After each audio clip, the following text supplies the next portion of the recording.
हरि ओम। नमस्कार दोस्तों, स्वागत है आप सभी का संस्कृतम वर्धयामा यूट्यूब के इस चैनल में। आज हम लोग इस वीडियो के अंदर में यूजीसी नेट जेआरएफ के संस्कृत 25 कोड का जून 2018 के पेपर को लेंगे और उस पेपर को हम लोग सॉल्व करेंगे। वो भी आपके इसमें ये पार्ट वन है। ठीक है, पूरे पेपर को मैं 10 पार्ट में सॉल्व करूंगा। ठीक है, 100 क्वेश्चन है, 10-10 क्वेश्चन करके हम लोग करेंगे। तो जैसा कि मैंने आपको कल एक वीडियो बनाया था, उसके अंदर में मैंने बताया था कि 15 दिन की हमारी क्या स्ट्रेटेजी रहने वाली है। तो उसके अंदर में मैंने बताया था कि जून 2018,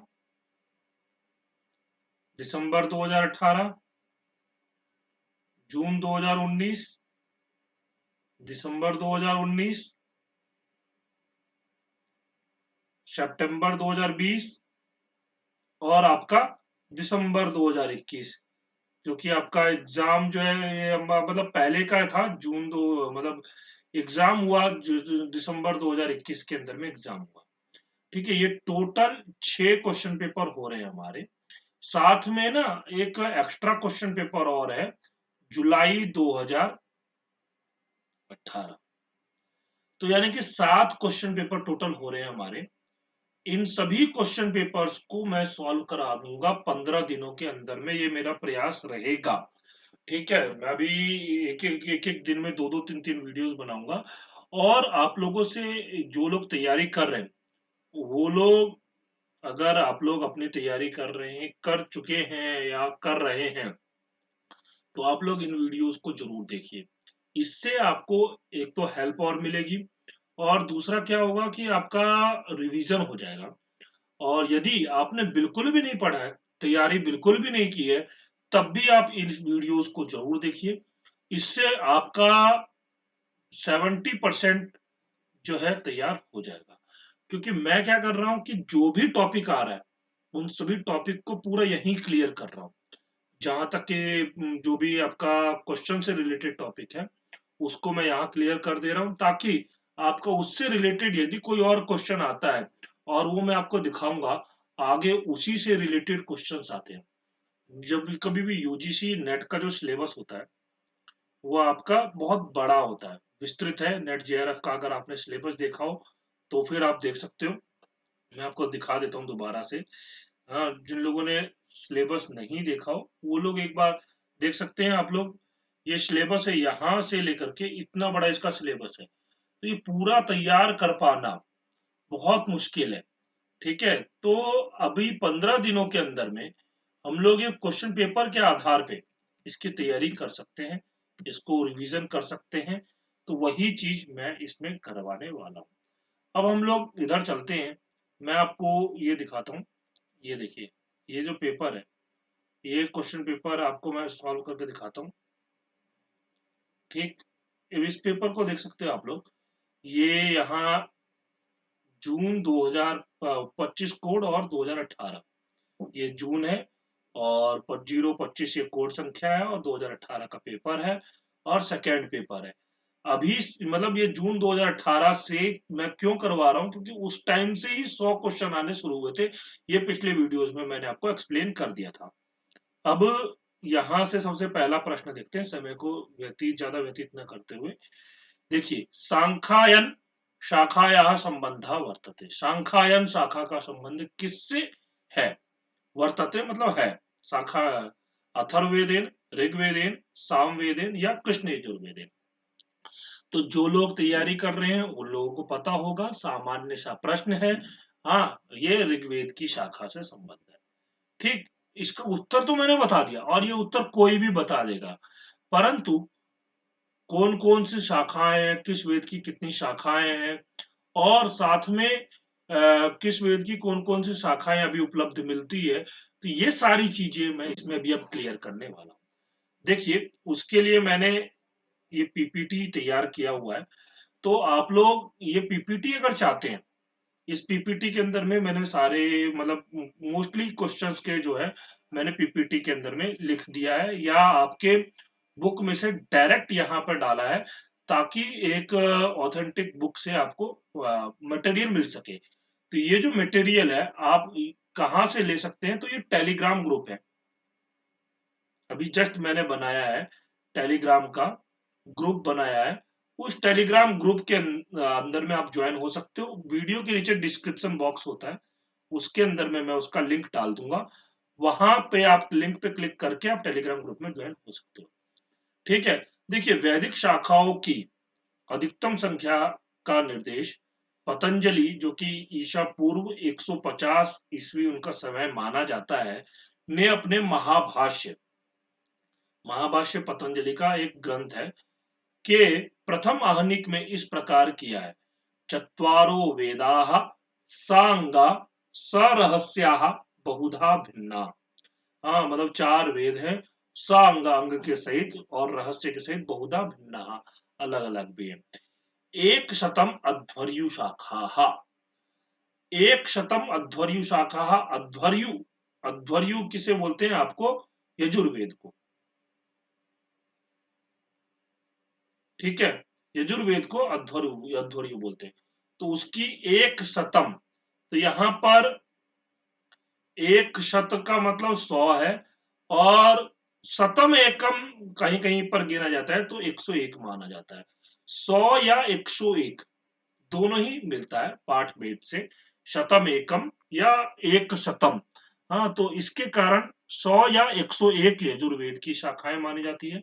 सहस्रवर्तमा सामवेद, सामवेद, सामवेद की कितनी, 1000 शाखाएं।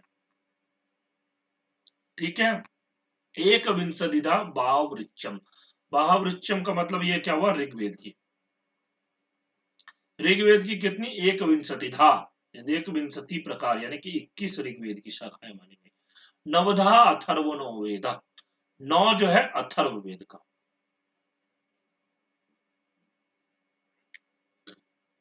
तो ये टोटल यजुर्वेद के 100 या 101, सामवेद का आपका 1000, ऋग्वेद की 21 और अथर्ववेद के 9 शाखाएं मानी गई हैं। ये देख सकते हो आप, अर्थात चार वेद अपने अंगों तथा उपनिषदों के साथ अनेक प्रकार के पार्थक्य युक्त हैं। यजुर्वेद की 101 शाखाएं हैं, देख सकते हो आप, यहाँ पे 101 लिखा हुआ है, जबकि एक शतम है यहाँ पे, तो मतलब कहीं कहीं पर 100 मानते हैं और 101 मानते हैं। सामवेद एक सहस्त्र शाखाओं में विभक्त है, 1000 शाखाएं, ऋग्वेद की 21 शाखाएं और अथर्ववेद के 9 प्रकार हैं। तो अब ये तो आपको ये पता लग गया किस वेद की कितनी कितनी शाखाएं। उसके बाद आते हैं हम आगे, ये है ऋग्वेद की शाखाएं।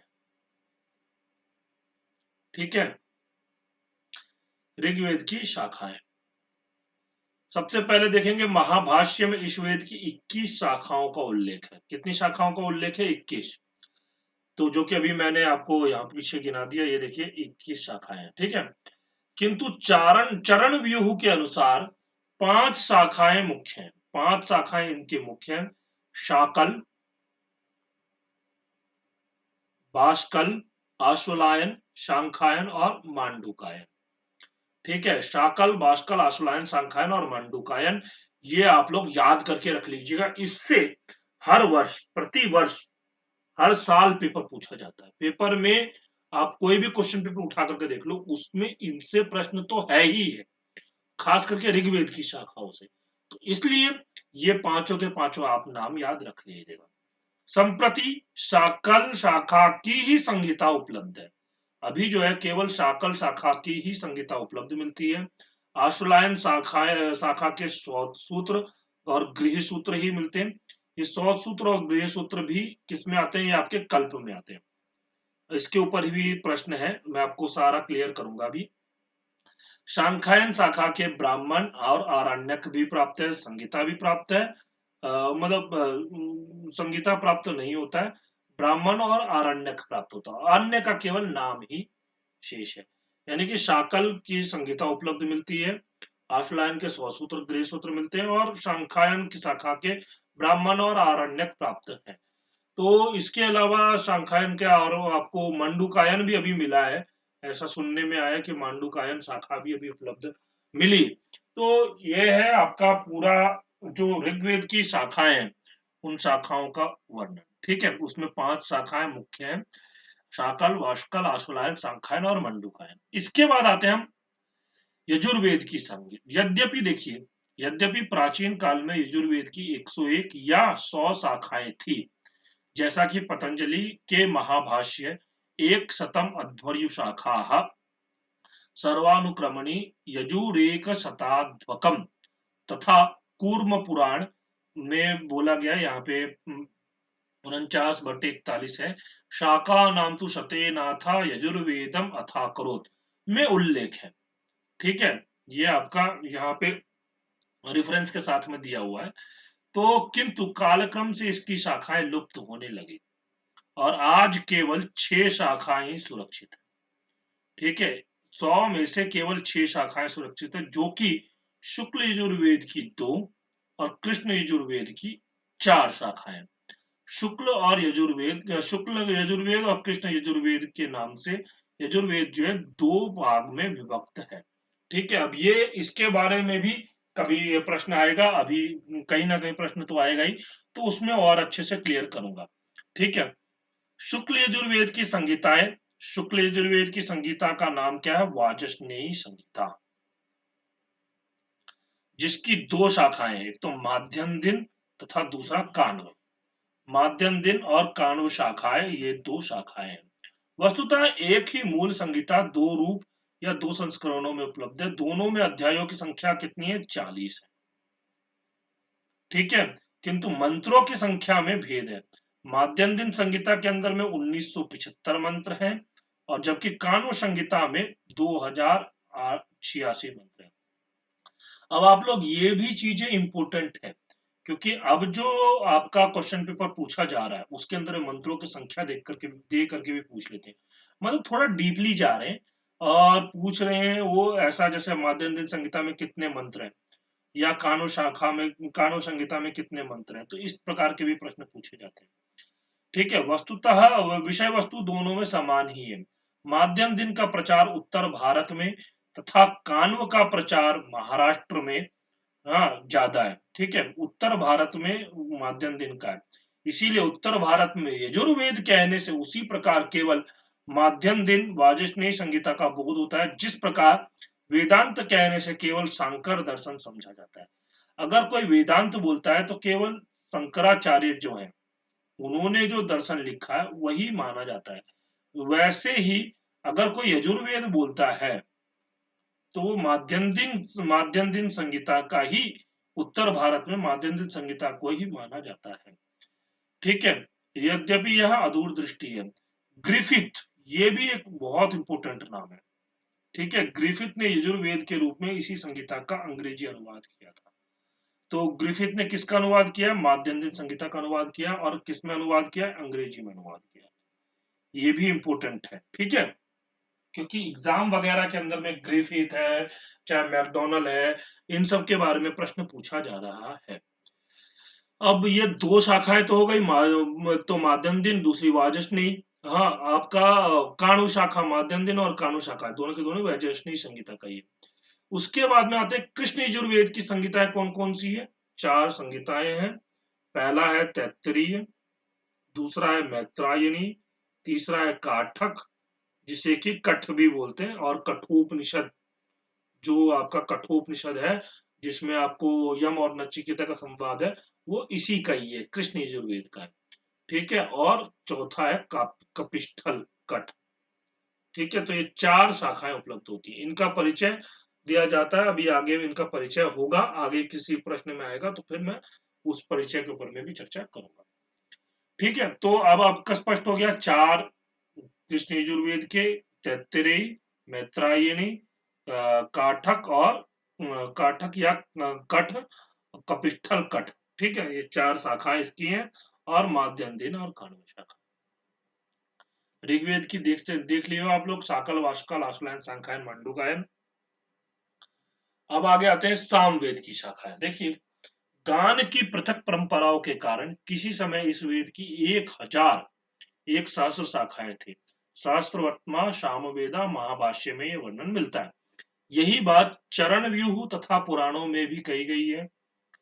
शौनक ने कहा है कि अनेक शाखाओं का नाश इंद्र ने इसलिए वज्र प्रहार द्वारा किया कि अनध्याय के दिनों में इनका पाठ होने लगा था। अनध्याया अनध्यायाय दिवसे अश्वधीयानास्ते शतक्रतु ब्रजेन अभिहताः। शतक्रतु किसे बोलते हैं? आप लोग कमेंट करके बताइएगा। वैसे शतक्रतु पूछा हुआ है एग्जाम में, ठीक है, तो इसीलिए शतक्रतु किसे बोलते हैं, कौन शतक्रतु है, ये आप लोग कमेंट करके बताइएगा। वज्रेन अभियतः, आज सामवेद की केवल 3 शाखाएं उपलब्ध है, ठीक है। कौन कौन सी? कौथुमीय, राणायनीय और जैमिनीय। कौथुमीय, राणायनीय और जैमिनीय, ये 3 शाखाएं उपलब्ध हैं। हाँ, या उसे तलवकार भी बोलते हैं, तलवकार, तलवकार या तवलकार दोनों ही मिलता है। हाँ, ये तीनों शाखाएं क्रमशः गुजरात, महाराष्ट्र और कर्नाटक में प्रचलित है। यानी कि गुजरात में कौथुमीय शाखा, राणायनीय महाराष्ट्र में और जैमिनीय या तलवकार जो है आपका कर्नाटक में। इनमें कौथुमीय शाखा जो है, जो कि गुजरात की है, वो सर्वाधिक लोकप्रिय है।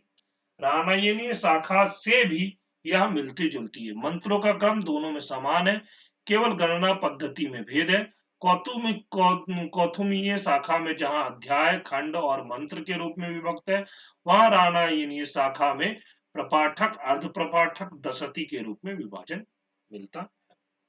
ठीक है, तो ये याद रख सकते हो आप, कौथुमीय, रामायणीय और जैमिनीय या तलवकार। अब आते हैं अथर्ववेद की शाखाएं।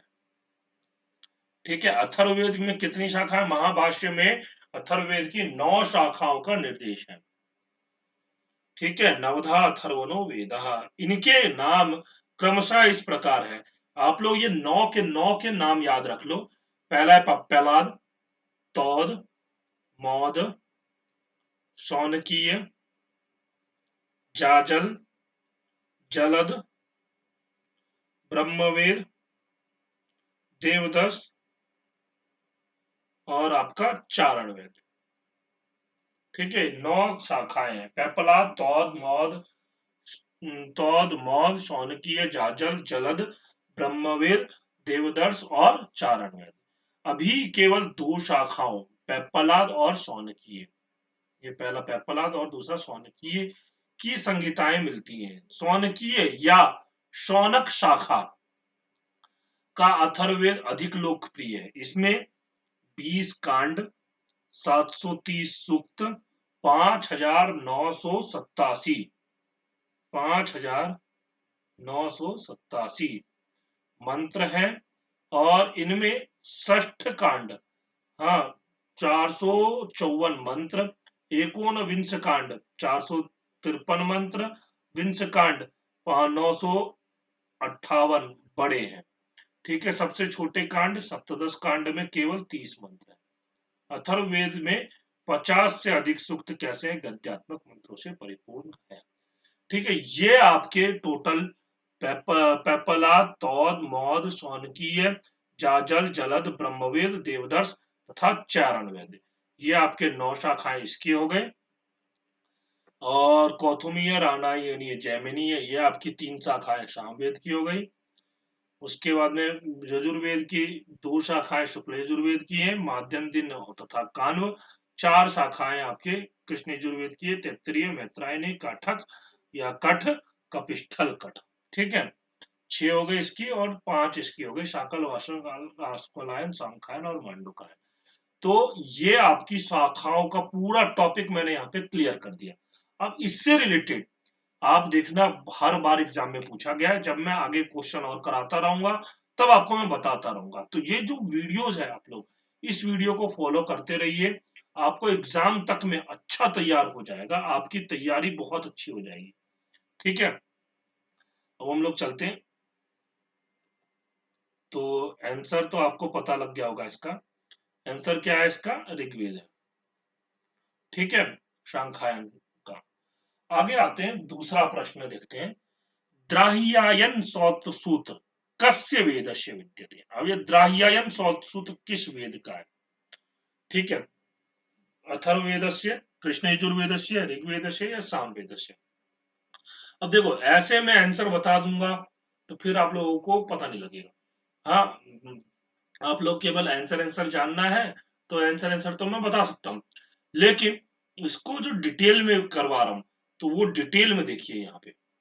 ठीक है, ये मैंने पीपीटी में इसीलिए डाल दिया है ताकि आप लोगों को मैं ये टेलीग्राम पर भी भेज सकूं। और फिर से एक बार बता दे रहा हूँ, टेलीग्राम का जो लिंक है वो आपको वीडियो के नीचे डिस्क्रिप्शन में मिल जाएगा। वहां से आप लोग उसको टेलीग्राम ग्रुप में ज्वाइन हो जाएगा, वहां पर आपको मिल जाएगा। अब देखिए 6 वेदांग होते हैं। वेदांग 6 हैं। आप लोग ये नाम सुने ही होंगे, शिक्षा, कल्प, व्याकरण, छंद, निरुक्त और ज्योतिष।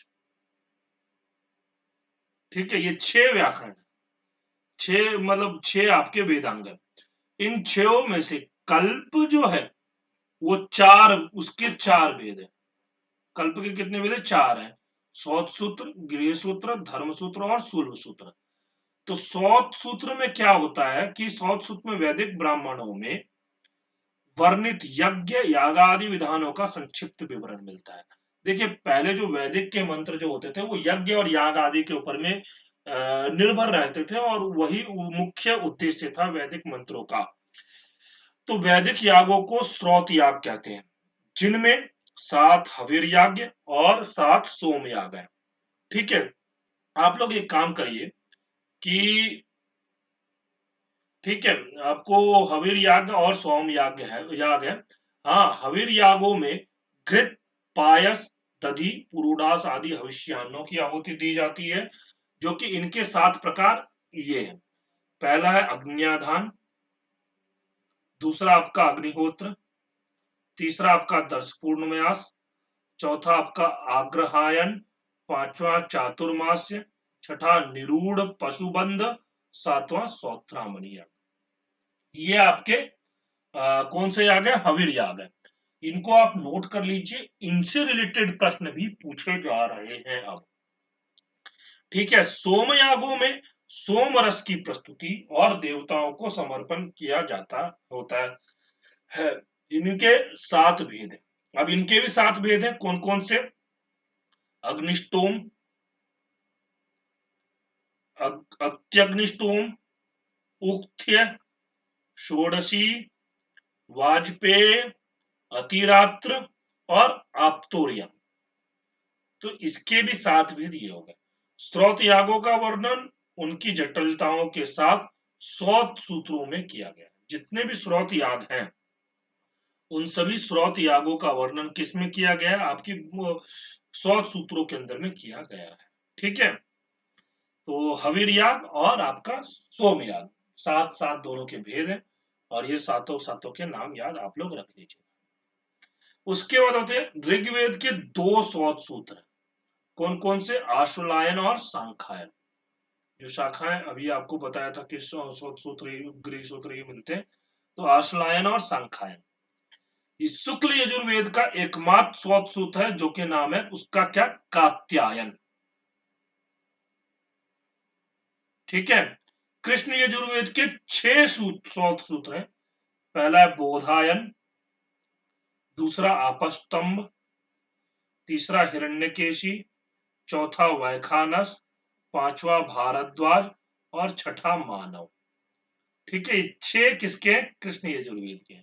सामवेद के 4 सूत्र हैं। पहला है आर्षेय, दूसरा है लाट्यायन, तीसरा है दारद्राहियायन और चौथा है जैमिनी। ठीक है, ये 4 जो है आपके इसके सूत्र। ठीक, सामवेद के। और अथर्ववेद का एकमात्र जो वैतान स्रोत सूत्र है वो आपका किसका? अथर्ववेद का। संबद्ध वेदों के ब्राह्मण ग्रंथों के कर्मों का इनमें श्रृंखलाबद्ध निरूपण है। अब यहां प्रश्न हमारा क्या पूछा था, एक बार देख सकते हो आप लोग। द्राहियायन सूत्र कृष वेद का है, अथर्ववेदस्य, कृष्ण यजुर्वेदस्य, ऋग्वेदस्य, सामवेदस्य। तो आपको यहां स्पष्ट हो गया होगा कि द्राहियायन जो है सामवेद का है। आप यहां पर देख सकते हो स्पष्ट रूप से लिखा हुआ है ये देख सकते हो सामवेद के 400 सूत्र हैं, आशय, लाट्यायन, द्राह्यायन और जैमिनी। ठीक है, तो ये जो द्राह्यायन 100 सूत्र है वो किसका है? आपका सामवेद का है। ठीक, अब इसके आगे हम लोग चलते हैं थोड़ा सा। चार जो कल्प बताए गए हैं, सौत सूत्र, गृह सूत्र, धर्म सूत्र और शूल सूत्र। तो आपका सौत सूत्र तो पता लग गया, उसके बाद गृह सूत्र, धर्म सूत्र, शूल सूत्र क्या क्या है, मतलब कौन कौन से होते हैं, और गृह सूत्र किसे बोलते हैं, धर्म सूत्र किसे बोलते हैं, वो सारी चीजें इसमें मैं कवर कर ले रहा हूं, ताकि आपका ये हो कि आगे कोई क्वेश्चन आता है तो उसको आप आराम से सॉल्व कर सको और एग्जाम में भी आप अच्छे से सॉल्व कर सको। ठीक है, गृह सूत्र में गार्हस्थ्य जीवन से संबद्ध धार्मिक अनुष्ठानों, संस्कारों, यज्ञों तथा अन्य कृत्यों का विवरण है। इनमें प्रतिपादित यज्ञ गृहाग्नि में अनुष्ठित होते हैं।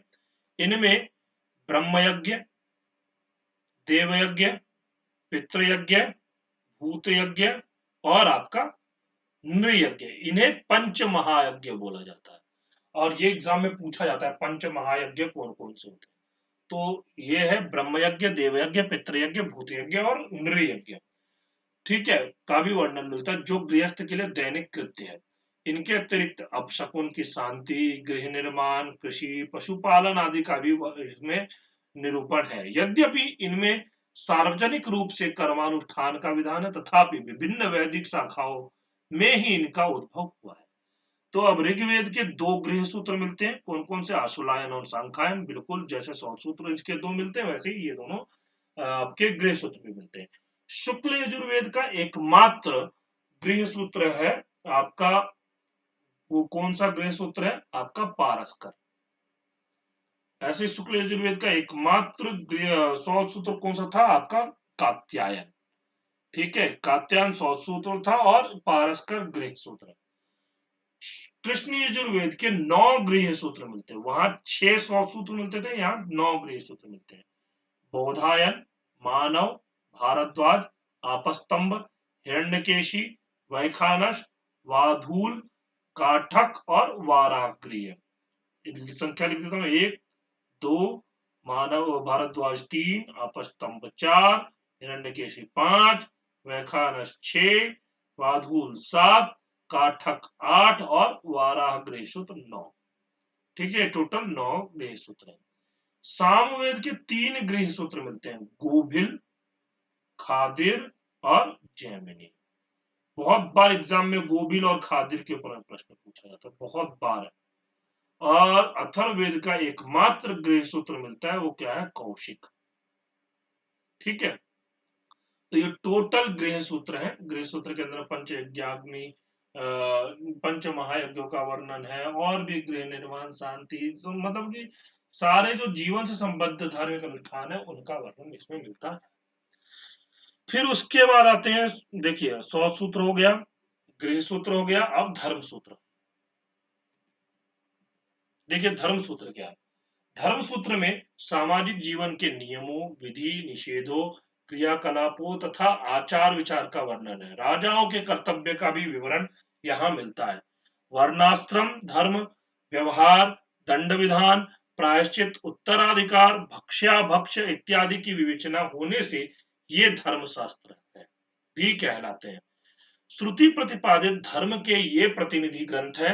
मनुस्मृति आदि की रचना इन्हीं के आधार पर हुई है। सभी वैदिक शाखाओं के धर्मसूत्र नहीं मिलते हैं, ये भी इंपॉर्टेंट है। कुछ शाखाओं के जैसे आशुलायन, सांख्यायन और मानव के सौत सूत्र, गृह सूत्र उपलब्ध है, किंतु धर्मसूत्र उपलब्ध नहीं है। केवल बौधायन, आपस्तंभ, हिरण्यकेशी के संपूर्ण कल्प सूत्र, यानी कि सौत सूत्र, गृह सूत्र, धर्म सूत्र सभी उपलब्ध है। किसके किसके? बौधायन, आपस्तंभ और हिरण्यकेशी के। ठीक है, इस समय बौधायन, गौतम, आपस्तंभ, हिरण्यकेशी, वशिष्ठ, ये ही मुख्य प्राचीन धर्मसूत्र मिलते हैं। इनमें आपस्तंभ और हिरण्यकेशी प्रायः क्या है? वो समान है। ठीक, अब इसके अलावा ना धर्मसूत्रों के अंदर में एक दो धर्मसूत्रों के ऊपर में प्रश्न पूछ लिया जाता है। वो कौन सा है? गौतम धर्मसूत्र। ठीक है, तो इस गौतम धर्मसूत्र के बारे में अच्छे से जान लेते हैं। को अधिक संख्यक विद्वानों ने प्राचीनतम धर्म सूत्र मानते हुए इसका काल 600 ईसा पूर्व बताया है। कुमारिल भट्ट के अनुसार इसका संबंध सामवेद से है। ठीक है, गौतम धर्म सूत्र का संबंध किससे? सामवेद से। गोभिल गृह सूत्र में इसका उदाहरण मिलता है। बौधायन धर्म सूत्र में भी इससे प्रायश्चित विषयक सामग्री ली गई है। गौतम धर्म सूत्र में कितने अध्याय हैं? टोटल 28 इसमें अध्याय हैं, जिनमें वर्ण धर्म, राजधर्म, नित्य कर्म और प्रायश्चित का विवरण है। याज्ञवल्क्य, कुमारिल, शंकराचार्य तथा मेधातिथि ने इसकी चर्चा की है। इस पर आचार्य मस्करी और हरदत्त की व्याख्याएं प्रकाशित है। आचार्य मस्करी और हरदत्त की व्याख्याएं किस पर प्रकाशित है? आपके गौतम धर्म सूत्र पर प्रकाशित है। इसके अलावा आपका गौतम धर्म सूत्र जो आ गया वो आपका सामवेद से संबद्ध है। बौधायन धर्म सूत्र ये कृष्ण यजुर्वेद से संबद्ध है। इसका काल डॉक्टर जॉली के अनुसार 600 ईसा पूर्व के अनंतर तथा 500 ईसा पूर्व के पहले माना जाता है। यह 4 खंडों में विभक्त है। इन खंडों को प्रश्न कहते हैं। ठीक है, बौधायन धर्म सूत्र का क्या है? इनको प्रश्न कहते हैं।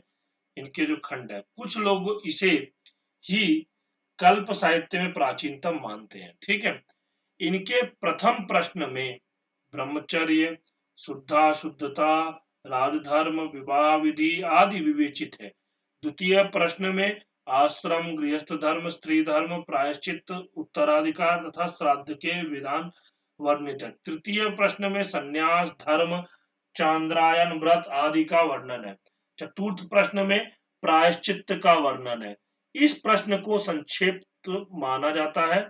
इसके प्रश्न अध्यायों में विभक्त हैं, जो संख्या में क्रमशः 11, यानी कि पहला प्रश्न जो है 11 अध्याय में विभक्त है, दूसरा 10 अध्याय में, तीसरा 10 अध्याय में और चौथा 8 अध्याय में। इस पर गोविंद स्वामी का भाष्य मिलता है। ठीक है, तो ये किसका बता रहा था मैं? बौधायन धर्म सूत्र का। ठीक है, इसके बाद आते हैं आपस्तंभ धर्म सूत्र। ये बौधायन धर्म सूत्र किसका है? कृष्ण यजुर्वेद का है। आपस्तंभ धर्म सूत्र का संबंध भी कृष्ण यजुर्वेद से। ठीक है, इसका काल जॉली के अनुसार 500 ईसा पूर्व माना है। इस धर्म सूत्र में 2 प्रश्न है, प्रत्येक 11-11 पटलों में विभक्त है। कितने कितने पटलों में विभक्त है? 11-11 पटलों में विभक्त है। इसके अधिकांश सूत्र गद्य में है,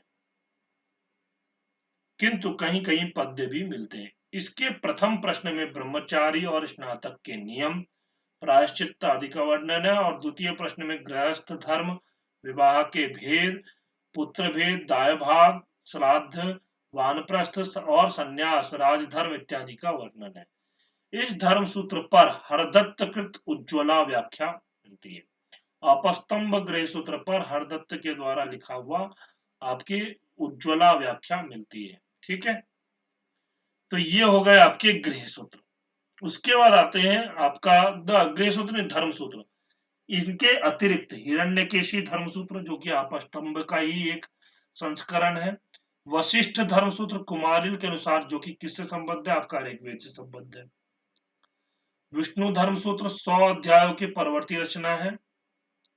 हारीत धर्म सूत्र ये भी प्रश्न एग्जाम में पूछा गया, किससे संबद्ध है? आपका यजुर्वेद से संबद्ध है। शंख धर्म सूत्र किससे संबद्ध है? यजुर्वेद से संबद्ध है।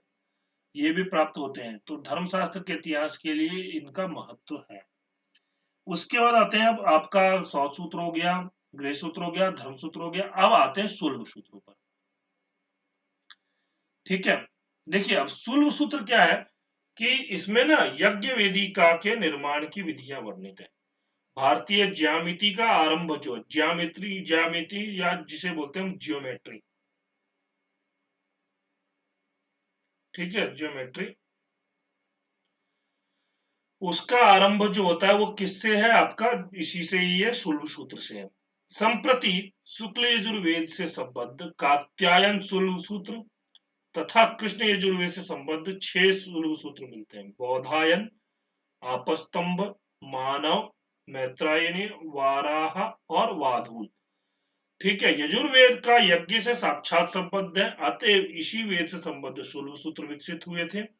यदि अन्य वेदों के शुल्ब सूत्र थे तो वो लुप्त हो गए। शुल्ब का अर्थ है नापने की रस्सी। शुल्ब का मतलब क्या है? नापने की रस्सी। रस्सी से नापकर ही वेदियों का निर्माण किया जाता था, इसीलिए इसका इनका नाम यह नाम पड़ गया। तो ये जो शुल्ब सूत्र है केवल यजुर्वेद से रिलेटेड मिलते हैं, और उसमें भी शुक्ल यजुर्वेद से रिलेटेड जो है आपका केवल कात्यायन शुल्ब सूत्र है, और बाकी कृष्ण यजुर्वेद के 6 हैं: बोधायन, अपस्तंभ, मानव, मैत्रायनीय, वाराह और वातुल। ठीक है, तो ये आपके शुल्ब सूत्र हो गए, गृह सूत्र हो गए, सौ सूत्र हो गए, और आपके धर्म सूत्र हो गए। तो यानी कि अब चारों टॉपिक आपका क्लियर हो गया। ठीक है, तो इस तरीके से मेरा ये विचार है कि एग्जाम तक में मैं आपको टॉपिक क्लियर कराते हुए चलूंगा, ताकि आपको कोई समस्या ना हो। ठीक है, आगे अब ये इसका आंसर आपको बता दिया था मैंने, गृह सामवेद का है। अब आगे हम लोग चलते हैं, प्रश्न संख्या तीसरा। एतद् वचो जरतेर मापि मृष्ठा, जरतेर मापि मृष्ठा आयत्ते घोषानुत्तरायुगानि इति मंत्रांशो वर्तते। ये मंत्रांश किस में से? पुरूरवा उर्वशी संवाद सूक्त में से, सरमापणि संवाद सूक्त, विश्वामित्र नदी संवाद सूक्त, या यम यमी संवाद सूक्त। तो देखिए, इसमें मैं पीपीटी में पूरा आपको डालता अगर विश्वामित्र संवाद सूक्त, यम यमी संवाद सूक्त। मैं एक चीज सजेस्ट कर सकता हूं आपको, मैंने YouTube पे वीडियो बनाए थे जिनमें मैंने पुरूरवा उर्वशी के सारे मंत्रों का हिंदी में व्याख्या करके और सभी मंत्रों को मैंने बताया था। ऐसे ही आपका सरमापणि का है, ऐसे ही विश्वामित्र नदी का और यम यमी संवाद सूक्त का है। तो इन चारों के वीडियोस का लिंक मैं टेलीग्राम ग्रुप में भी डाल दूंगा, और आपका इधर भी वीडियो के नीचे जो डिस्क्रिप्शन बॉक्स होता है ना, उसमें भी डाल दूंगा। तो वहां से आप क्लिक करके उनको देख सकते हो, क्योंकि ये बहुत इंपॉर्टेंट है। अब ऐसे मंत्र आपसे पूछ लिए है, अब ये अगर आपने पढ़ाई नहीं है, ये गाइड वगैरह में मिलेंगे, तो कोई गाइड अगर लोगे तो आप, पर वहां पर स्पष्ट रूप से बीच बीच के बहुत से मंत्र हटा दिए जाते हैं, पूरे मंत्र लिए भी नहीं जाते। कुछ गाइड के अंदर में पूरे मंत्र है भी नहीं, कुछ गाइड के अंदर में है भी तो वो संस्कृत में ही है। तो यहाँ पर मैंने वीडियोस के अंदर में बहुत अच्छे से समझाया हुआ है, एक एक मंत्र का समझाया हुआ है। अब वो वीडियो आप लोग देख सकते हो। ठीक है, अब ये जो है, पहले मैं आपको एक क्लियर कर दूं, पीपीटी के अंदर में इन चारों के बारे में थोड़ा थोड़ा बता दूं, ताकि आप लोगों को अगर सामान्य प्रश्न आता है तो वो आप कर सको, और मैं आपको दिखाऊंगा भी आगे ये इसका फायदा क्या है। ठीक है, आगे के प्रश्न जब आएंगे तो उसमें फायदा आपको दिखेगा। जैसे विश्वामित्र नदी संवाद सूक्त है, ये तीसरे मंडल का 33वां जो सूक्त है, तीसरे मंडल का 33वां सूक्त है, और उसमें 13 इसके अंदर में कितनी ऋचाएं यानी कि कितने मंत्र हैं? 13 विश्वामित्र नदी संवाद सूक्त के अंदर में मंत्र हैं, जिसमें पंचनद प्रदेश की विपाशा और शुतुद्री, जिसे व्यास और सतलज नदियों का मानवीकरण करते हुए विश्वामित्र के साथ उनकी बातचीत दिखाई गई है। सुदास के पुरोहित विश्वामित्र, विश्वामित्र किसके पुरोहित थे? सुदास के। अपने यजमान की सेना भरत सेना के साथ इन नदियों के संगम पर आए और उनसे प्रार्थना की कि नदियां झुक जाएं, जिससे सेना पार हो सके। विश्वामित्र ने राजनीतिक राजनीतिज्ञ के समान उन्हें अपनी बात मानने के लिए विवश कर दिया, और भरत की सेना जो है वो नदियों के पार हो गई।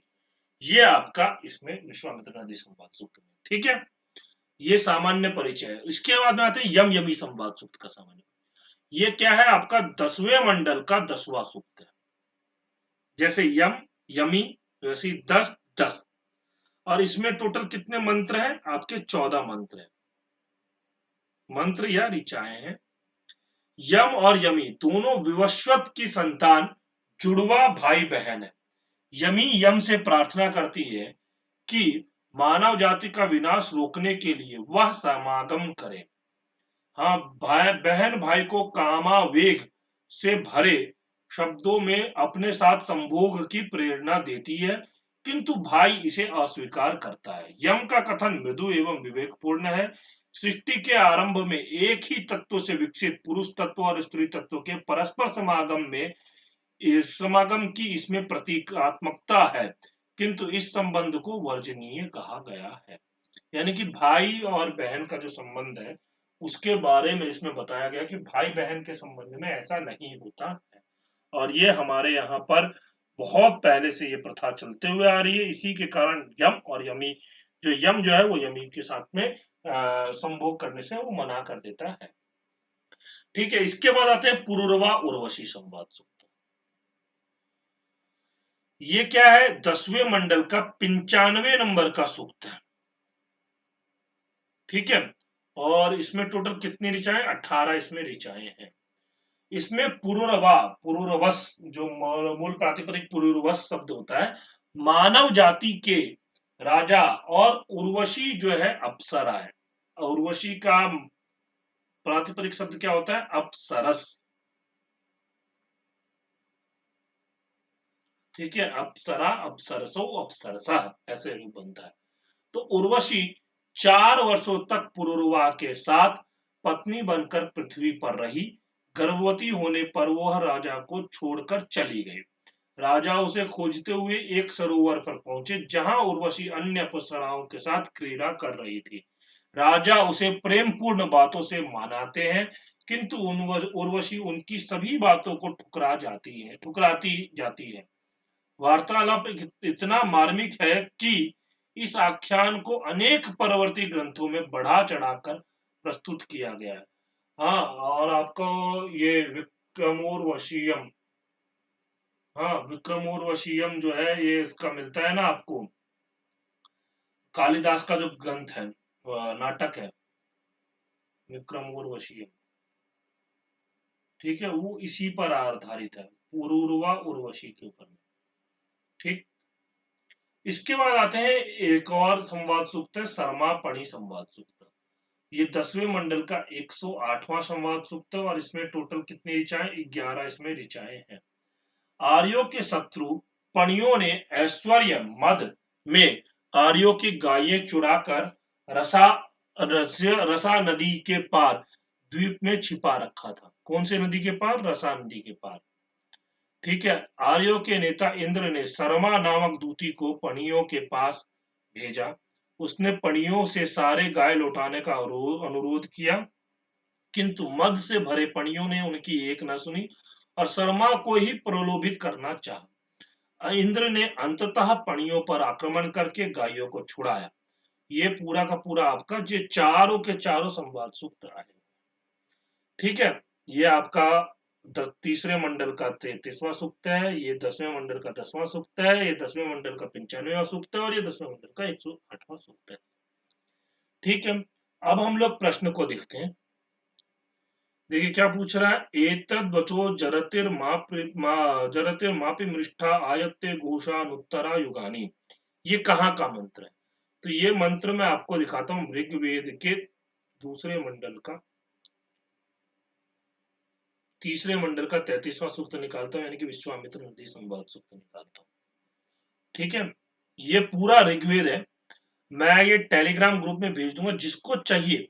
इस ऋग्वेद के अंदर में आपको सारे मंत्र मिल जाएंगे, तो सारे सूक्त के भी मंत्र मिल जाएंगे आपको। ऋग्वेद में पूरा का पूरा भेज दूंगा टेलीग्राम में, आप लोग वहां से देख सकते हैं। देखिए यहाँ ये है आपका 33वां, तीसरे मंडल का 33वां सूक्त है, जो कि गाथिनो विश्वामित्र इसके ऋषि हैं।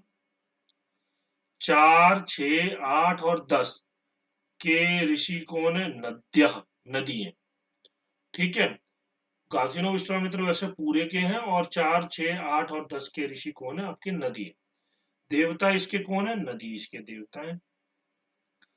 4, 8 और 10 इसके देवता कौन है? विश्वामित्र है। और आपका छठा और सातवें के देवता कौन है? आपके इंद्र है।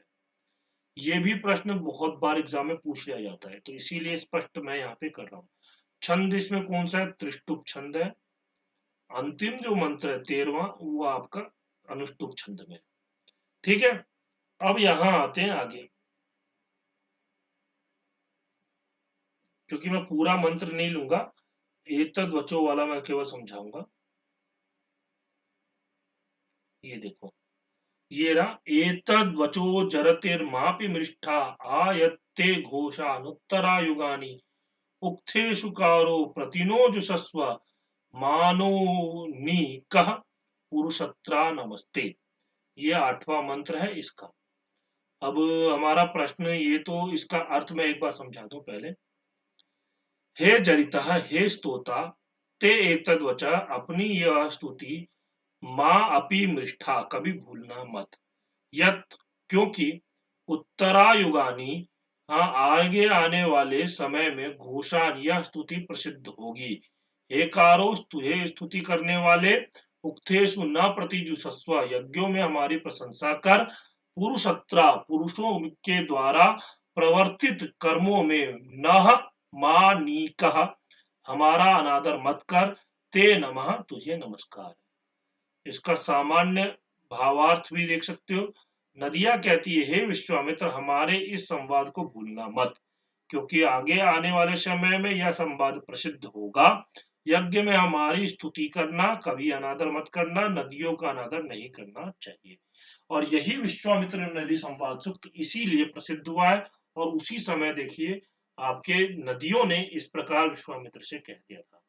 तो आपका ये जो प्रश्न है, इसका मंत्रांश कहाँ से वर्णित है? ये आपका विश्वामित्र नदी संवाद सूक्त से वर्णित है, जो कि आपके 3.33 है। ठीक है, अब आगे हम लोग चलते हैं। अब ये वाला प्रश्न बहुत इंपॉर्टेंट है। अधस्तनेषु उचित संबंध युक्तम विकल्पम चुनता। अब देखिए, यो रद्रस्य चोदिता सह यह कृशस्य। अब ये आपका कहाँ का मंत्र है? इंद्र देवता का, बोल रहे समुचित विकल्प, संबंध युक्तम, मतलब उचित संबंध युक्त, इंद्र देवता का है या नहीं है। ठीक है, तो सबसे पहले अब आपको ये मैं बता दूं कहाँ का ये मंत्र है। ये आपके दूसरे मंडल का 12वां सूक्त है, और उसका ये 6ठा मंत्र है। मैंने हर मंत्र को, हर चीज, हर क्वेश्चंस को मैंने अच्छे से डिटेल में आपको ढूंढा है, फिर उसके बाद आप लोगों के लिए ये वीडियो लेकर के आया। तो इसलिए मैं आपको, ये ऋग्वेद है, देखिए आपको पूरा पूरा ऋग्वेद यहाँ पर मैं आपको दिखा रहा हूँ, ताकि एक जैसे गाइड होता है ना, गाइड के अंदर में क्या होता है कि आपको केवल उतने ही मंत्र मिलेंगे जितने काम के, पर पूरे ऋग्वेद के अंदर में आपको सारे मंत्र मिल जाएंगे। और कुछ ऐसे प्रश्न होते हैं जो कि आपको मूल पुस्तक चाहिए ही चाहिए, क्योंकि आपको मैं अभी इसमें दिखाऊंगा कि वो सिलेबस के अंदर नहीं है, पर पूछ लेते हैं। ठीक है, तो अब ये रहा इसका 6ठा मंत्र, देख सकते हो आप लोग। यो रद्रस्य चोदिता यह कृशस्य, यो ब्रह्मणो नादमानस्य कीरे, युक्त ग्रावणो यो विता सुसिप्रः, श्रुत सोमस्य सजनास इंद्रः। ठीक है, ये दूसरे मंडल का 12वां सूक्त है। अब आपको मैं एक और निवेदन करूंगा कि इंद्र सूक्त, इसको इंद्र सूक्त बोलते हैं। ठीक है, ये देख सकते हो, गृत्समद इसके ऋषि है, आंगिरस सौनको, सौनहोत्र पश्चात, फिर भार्गव शौनक है इसके ऋषि। हाँ, देवता इसके इंद्र हैं, और इसमें कौन सा छंद है? त्रिष्टुप छंद है, तो इसीलिए इसको इंद्र सूक्त बोला जाता है। ठीक है, तो इसमें ये इसका अर्थ मैं थोड़ा सा समझा दूं। ये देखिए, यो रध्रस्य वाला 6ठे मंत्र का है, ये रहा।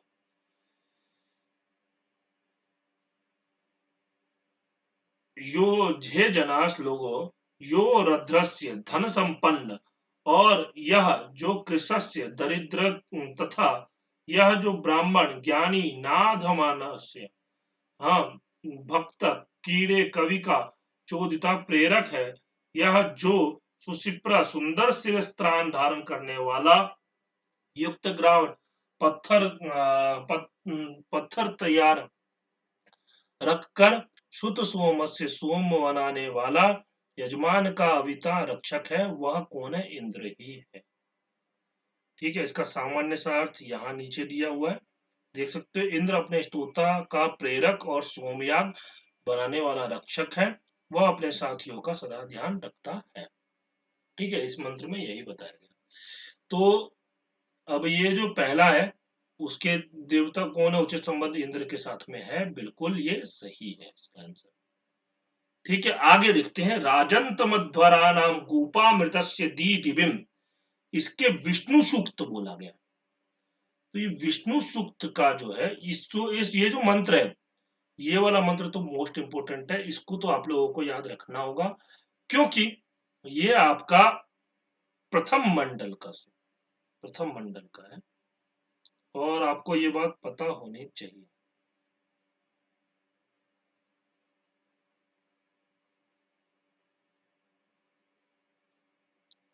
ठीक है, आपको मैं दिखा देता हूं। ये देखिए, सबसे पहले यहां निकालता हूं। ये देखिए, प्रथम मंडल का आपका ये है, अग्निवीडे पुरोहितम यज्ञस्य देव मृत्युजम होतारम रत्नधातवम, मधुच्छंदा वैश्वामित्र इसके ऋषि हैं, अग्नि इसके देवता है, और छंद कौन सा इसमें, गायत्री छंद है। तो देवता कौन है इसके, अग्नि देवता है। तो सबसे पहले तो आपका ये प्रश्न यही गलत हो गया, इसका विष्णु सूक्त नहीं है, ये अग्नि सूक्त है।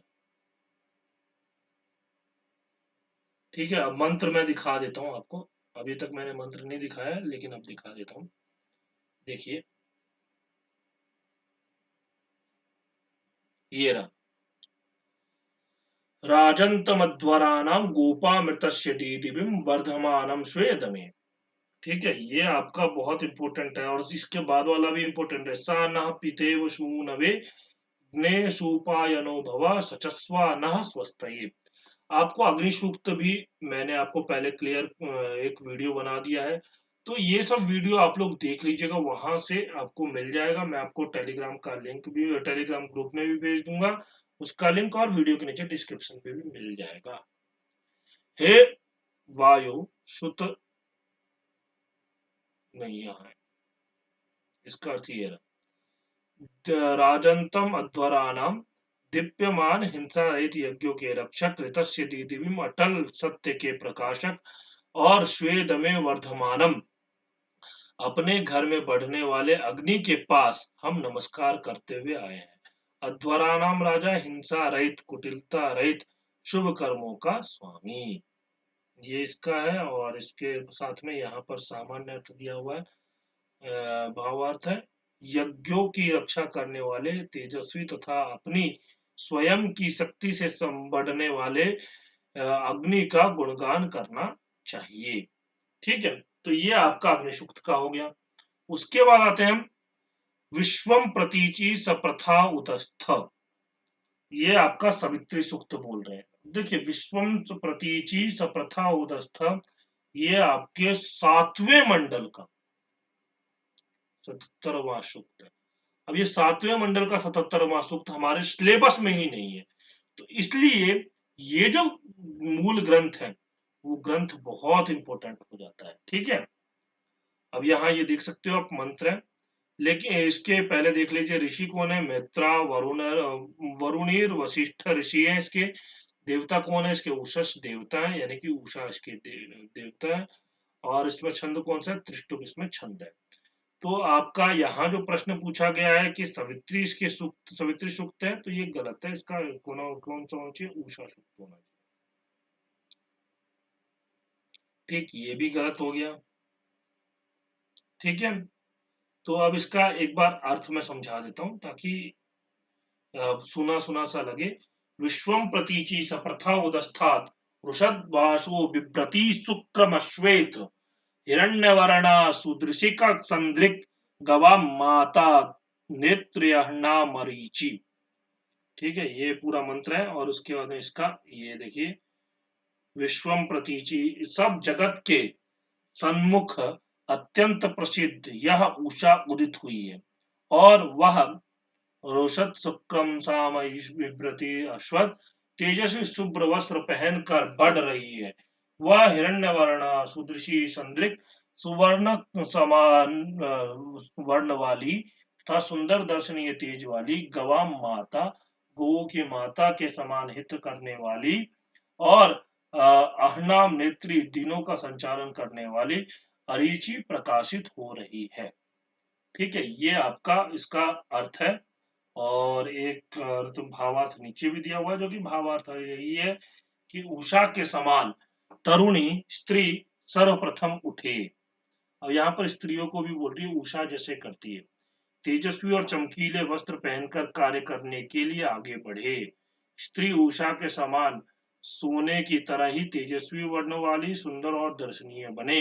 स्त्रियां विशेष कर तरुणियां सजकर अपनी सुंदरता बढ़ावे। घर के पशु पक्षियों का संगोपन इसी तरह करें कि जिस तरह माताएं अपने बच्चों का संगोपन करती हैं। दिन में घर के जो कार्य करने हो उनका नेतृत्व करें। तो ये स्त्री के बारे में बोल रहे हैं। और ये मंत्र आपके सिलेबस के अंदर में नहीं है। चाहे तो आप पूरा सिलेबस देख सकते हो। 7वें मंडल का 77वां सूक्त आपका ये नहीं है, लेकिन फिर भी ये पूछ लिया गया। तो ये चीजें आपको क्लैरिटी रहे, इसके लिए आप जो ये ग्रंथ है आपका ऋग्वेद, मैं वो पूरा ऋग्वेद टेलीग्राम ग्रुप में भेज दूंगा, आप लोग वहां से देख लीजिएगा। फिर इसके बाद आता है अहम सुबे पितरमस्य मूर्धन। हाँ, ये इसके देवता को ने रुद्र देवता बोला है। तो ये कहाँ का मंत्र है? ये आपके देखिए, यह दशम मंडल, ठीक है।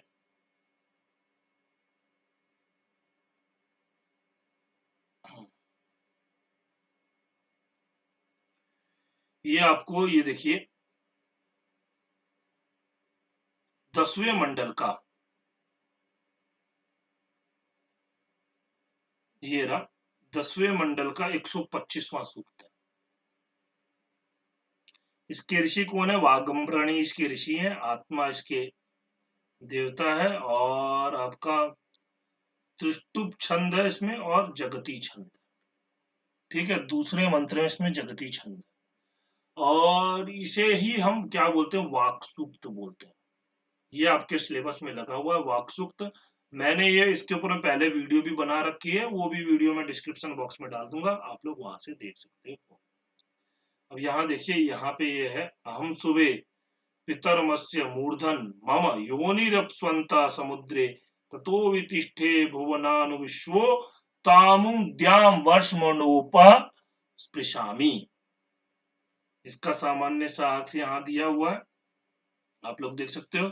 अहम अस्य मूर्धनि पितरम सुबे, मैं इस जगत के शिरस्थान में स्थित द्युलोक को उत्पन्न करती हूँ। मम योनि समुद्रे अपशु अंतः, मेरा उत्पत्ति स्थान समुद्र के जल में है, परमेश्वर की बुद्धि में है। तथा विश्वा भुवना अनुवितिष्ठे, उसी स्थान से सारे संसार को व्याप्त करती हूँ।